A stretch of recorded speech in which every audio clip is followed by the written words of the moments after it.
Halo, perkenalkan nama saya Igusti Eko Masrini dengan NIM 23150510012.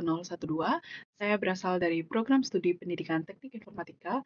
Nah, dalam video kali ini saya akan memaparkan jawaban atas soal ujian tengah semester pada mata kuliah pengantar pendidikan anak berkebutuhan khusus yang diampu oleh Bapak Wayan Eka Paramarta, SPD MPD. Nah, dalam soal ujian tengah semester ini, kita diberikan keleluasaan di mana kita boleh memilih satu soal di antara 5 soal yang diberikan.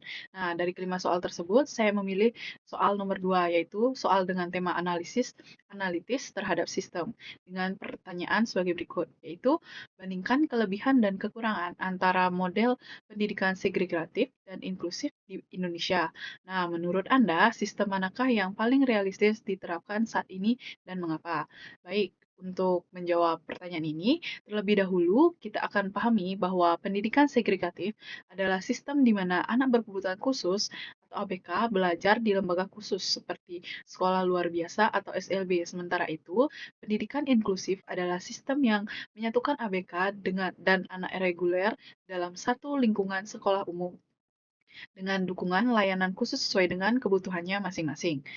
Yang pertama kita yang pertama di sini kita akan membahas terlebih dahulu mengenai kelebihan dari model segregatif, di mana model segregatif ini memiliki beberapa kelebihan. Pertama, layanan pendidikannya lebih spesifik dan terfokus karena guru SLB memiliki kompetensi khusus dalam menangani anak dengan kebutuhan tertentu, misalnya tunanetra, tunarungu, ataupun autis.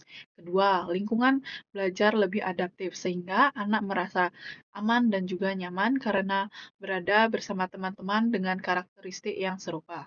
Yang ketiga, kurikulum dapat dimodifikasi secara maksimal sesuai dengan kemampuan individual anaknya. Namun, meskipun demikian, model segregatif memiliki beberapa kekurangan, di mana sistem ini cenderung memisahkan anak ABK dari kehidupan sosial masyarakat umum, sehingga kesempatan mereka untuk berinteraksi dengan anak normal menjadi terbatas. Akibatnya, proses sosialisasi dan juga adaptasi sosial anak menjadi terhambat. Selain itu, sistem segregatif sering dipandang sebagai bentuk pemisahan yang kurang sejalan dengan semangat kesetaraan dan hak pendidikan untuk semua. Baik, untuk selanjutnya di sini kita akan membahas mengenai kelebihan dari model inklusif. Nah, sementara itu, pendidikan inklusif memiliki keunggulan yang berbeda. Yang pertama yaitu pendidikan inklusif mendorong penerimaan dan juga toleransi di lingkungan sekolah karena anak normal dan ABK belajar bersama dalam satu sistem. Yang kedua, melalui pendidikan model inklusif, akan menumbuhkan kemandirian dan juga kepercayaan diri ABK sebab mereka berinteraksi langsung dalam kehidupan sosial yang lebih luas.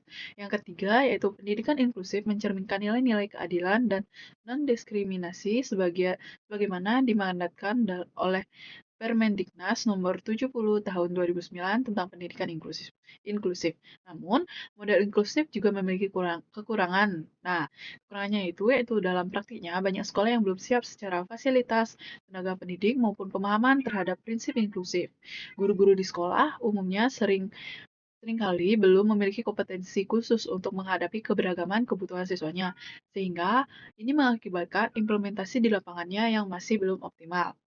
Nah, berdasarkan hal tersebut, menurut pribadi saya, sistem pendidikan yang lebih baik diterapkan yaitu sistem pendidikan inklusif, di mana sistem ini adalah model yang paling realistis dan juga relevan diterapkan di Indonesia saat ini, meskipun perlu disesuaikan dengan kondisi daerahnya masing-masing. Hal ini dikarenakan paradigma pendidikan modern tidak lagi berfokus pada perbedaan kemampuan, melainkan pada pemenuhan hak belajar bagi semua anak tanpa diskriminasi. Dengan dukungan kebijakan pemerintah, pelatihan guru, serta kerjasama dengan orang tua dan masyarakat, sistem inklusif berpotensi untuk meningkatkan kesetaraan, kesempatan, dan kualitas hidup anak berkebutuhan khusus. Nah, baik, itu saja yang dapat saya sampaikan. Jika ada salah-salah kata dan juga kekurangan, saya mohon maaf. Sekian dari saya, terima kasih.